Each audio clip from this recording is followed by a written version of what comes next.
নমস্কার, কেমন আছেন সবাই? তনুশ্রী ব্লগে সবাইকে স্বাগত জানাই। ভিডিওটি স্কিপ না করে পুরোটাই দেখুন, আশা করি ভালো লাগবে।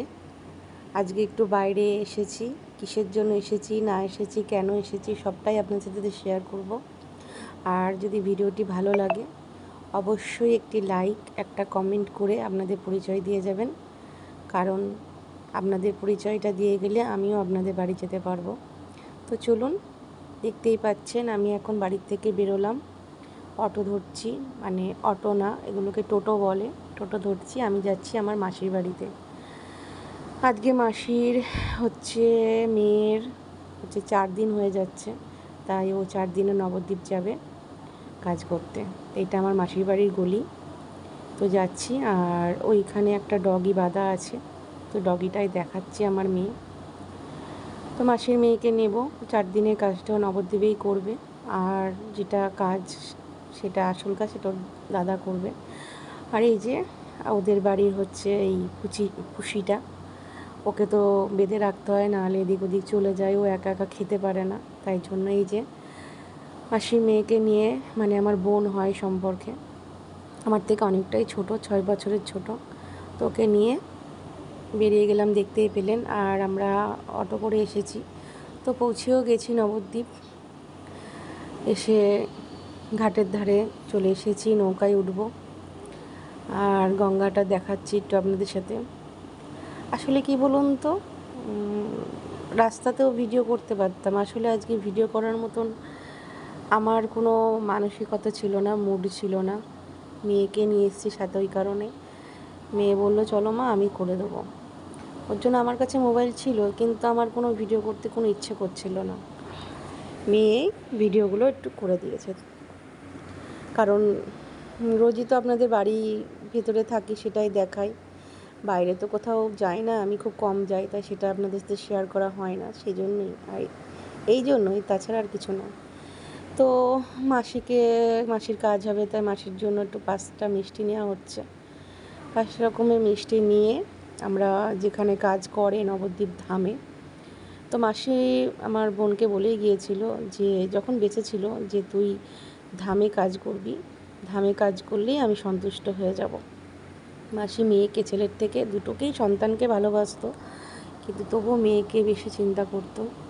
তো যেহেতু মেয়েটা মাসির কাছেই ছিল, মানে শ্বশুরবাড়ি থাকতো না, ছেলে নিয়ে মাসির কাছেই থাকতো, তো মাসি মেয়েকে নিয়ে একটু চিন্তাভাবনা করতো, তো সেই জন্য মেয়েকে ভালোবাসতো বেশি। আমার মেসোমশাই হসপিটালে চাকরি করতো, মাসি পেনশন পেত। সবাই বলছে যেহেতু ওর হাজব্যান্ডকে ডিভোর্স করে দিয়েছে, তো সেই কারণে ওর পেনশনটা পাবে আমার বোন। তো যাই হোক, ওখানে কাজ আরও কয়েকজন করছে, তা এবার ওর পালা। তো ওকে নিয়ে যাচ্ছে, একটু স্নান করাতে বললো, স্নানটা করিয়ে নিয়ে আসো। তো যাই হোক, ও স্নান করতে নামছে, আর আমি তো সাঁতার জানি না। ও আমাকে বললো যে দিদি, এখানে স্নান করতে যেই নামলাম না, শট করে কেমন কারেন্টের মতন টেনে নিল। আমিও দেখলাম, একটু এগিয়ে গেল, আমি তো খুব ভয় পেয়ে গিয়েছিলাম। তা আমি তো সাঁতারই জানি না। হ্যাঁ, ও যে ডুব দিয়েছে না, ও অনেকটা এগিয়ে গিয়েছিল। তো মানে আমি তো সাঁতারই জানি না, তো কী করব। আমি বলছি তুই যদি আর একটু এগিয়ে যেতিস কী হতো বলতো, আমি তোকে বারবার বললাম লাঠিটা ধরে স্নান কর। ওর লাঠি ধরে স্নান করতে গেলাম, হলো না রে, এগিয়ে গেলাম। তো যাই হোক, এই যে চলে আসলো, জামাটা চেঞ্জ করে কাজে বসে গেছে। আমরা বসে আছি, খুব ভালোভাবেই কাজ করে। ধামে কাজ খুব যে খারাপ হয় তা নয়, ভালোভাবেই কাজ করে, কিন্তু ওরা অনেক টাকা বলে, টাকাটা একটুখানি যা বলে তাই দিলে হয় না। তা আমাদের কাছে 1,500-2,000 টাকা চেয়েছিলো, আমরা 1,000 টাকা দিয়েছি, তাতেই রাজি হয়ে গেছিলো, ওরকমই বলে। তা যদি অনেক টাকা দিয়ে কাজ করবো তো বাড়িতে করবো, ওদের কাছে যাবো কেন, এটা হচ্ছে বড় কথা। ও সেটাই, খুব খারাপ লাগছিল যে ও কাজ করছিল। তো কার কপালে কী আছে জানি না। আমার তো মানে মনটার মধ্যে খুবই খারাপ হচ্ছিল। এই দিন সকলেরই আসবে। তো আমি দাঁড়িয়ে আছি, ও কাজটা সেরে জামাটা শাড়িটা চেঞ্জ করতে গিয়েছিল, দিয়ে আমার মাসি খুব ভালোবাসতো পশু পাখি, ও খুব ভালোবাসে। বেশ কয়েকটা বিস্কুটের প্যাকেট কিনে এই যে রামজিদের দেয়া হচ্ছে, ও দিচ্ছে, বললো দিদি এরাই হচ্ছে আসল জিনিস, এদেরকে যদি কিছু দিই এটাই তুলা থাকবে। তো যাই হোক, আমরা একটু রেস্টুরেন্টে মানে ওখানে হোটেলে খেতে এসেছি। তা আজকেও এমনি তেল হলুদ খেতে পারবে, কিন্তু নিরামিষ খেতে হবে, আঁশ জাতীয় কিছু খেতে পারবে না। তাই জন্য ভাত না খেয়ে আমরা একটুখানি লুচি, ডাল, মিষ্টি এগুলো খেলাম, যেহেতু খেয়ে আসতে হয়। তো এই যে এখন খাওয়া দাওয়া করে আমরা যাচ্ছি এবার নৌকার দিকে বাড়ি ফেরার পথে। অনেক কিছু নিলাম, দই টই নিলাম, ওর ছেলেটা আছে, ওর ছেলে আর আমার মেয়ে 1 মাস 23 দিনের ছোটো বড়ো, ওর ছেলে হচ্ছে 1 মাস 23 দিনের বড়, আর আমার মেয়ে হচ্ছে 1 মাস 23 দিনের ছোটো। তো যাই হোক, আমরা চলে আসলাম, একেবারেই ছোট ওরা, খুবই অল্প বয়সী দিদাকে হারালো, কিছু করার নেই, যার যখন নিয়তি আসবে চলে যেতে হবে, ডাক যার যখন আসবে ওপার থেকে সবাইকেই চলে যেতে হবে। ওরা তো ভাই বোনরা তো চেষ্টা করলো অনেক, কি আর করা যাবে, তাই না?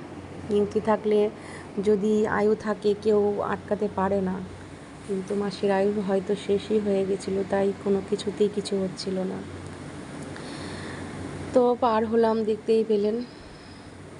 এইবার এই পারে চলে এসেছি, এসে অটো ধরলাম, অটো ধরে এই যে মাসির বাড়ির কাছে এসে মাসি মেয়েকে মানে বোনকে নামিয়ে দিয়ে এবার আমরা বাড়ির দিকে যাচ্ছি। আমার মেয়ে উল্টো দিকে আছে, আমি এদিকে আছি। তো ওকে বাড়ির দরজার কাছে একেবারে নামিয়ে দিলাম, কারণ গঙ্গাজল ছিল তো সেই জন্য। এটা হচ্ছে রাজবাড়ির দিঘি,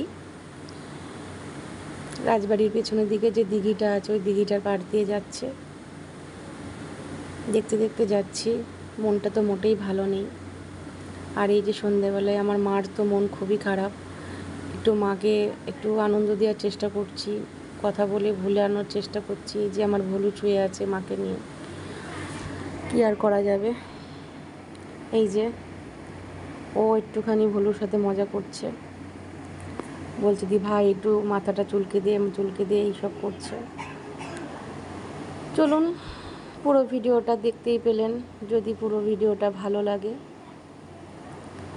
ভিডিওটি যদি ভালো লাগে অবশ্যই একটি লাইক করবেন, কমেন্ট করবেন। তো দেখা হবে পরের আর একটি ব্লগে, আর কিছু বলার নেই। দেখি মন্ডনগুলো কবে ভালো হয়, এত তাড়াতাড়ি ভালো হবে না।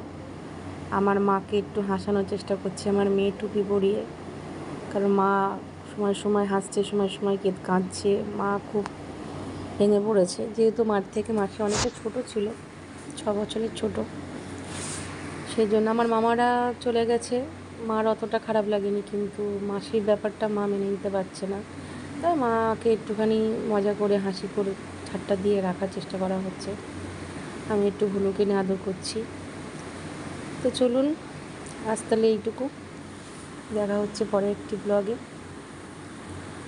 আপনারা ভালো থাকবেন, সুস্থ থাকবেন। সবার কাছে একটাই অনুরোধ, ডাক্তারের চেক আপে থাকবেন, বছরে অন্তত 1-2 বার ডাক্তারের সাথে যোগাযোগ করবেন, তাহলে অনেক কিছুই রোগ সম্বন্ধে জানতে পারবেন।